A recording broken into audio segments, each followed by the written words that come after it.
You've probably heard this catchy slogan before. It's meant to encourage people to adopt pets from shelters rather than going to pet stores. Unfortunately, it can be hard for these adoptable critters to compete with their highly marketed, puppy mill counterparts. That, however, will no longer be the case in California.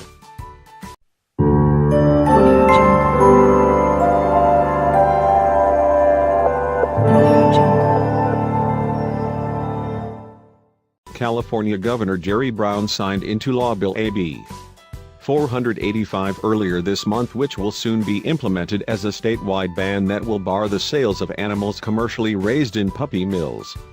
The bill will make it illegal for pet stores in California to sell any dogs, cats, or rabbits that come from anywhere other than a rescue group or a shelter. The problem is puppy mills, and this law is specifically targeting shutting down and not supporting puppies being manufactured in unsafe, unsociable, and horrific conditions, Elena Bicker told ABC News. Bicker is the executive director at Tony La Russa's Animal Rescue Foundation and has been an active member of this movement to stop the selling of animals who were bred solely for a commercial purpose. While this law may seem like a step in the right direction, some people aren't as excited about it as others. Even though breeders will still be able to sell animals independently, they're still speaking out against the new legislation, which is expected to go into effect in 2019. This law is the first of its kind, which means that it brings along a whole new type of argument between people and organizations who support it, and those who don't think it's fair. The American Kennel Club is a well-known organization for the registry of purebred dog pedigrees in the United States. They recently released a statement that directly opposes the law.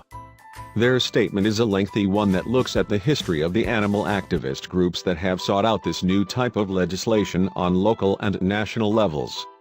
In summary, they think that when governments attempt to limit the legitimate sources from which a person may obtain a pet, it not only interferes with individual freedoms, it also increases the likelihood that a person will obtain a pet that is not a good match for their lifestyle and the likelihood that that animal will end up in a shelter. According to the Humane Society of the United States, there's been an increase in the protection of puppy mill dogs who come from large-scale breeding facilities that prioritize profit over the well-being of the animals in over 200 cities and counties thanks to ordinances similar to this new California law. So, what do you think about this new law?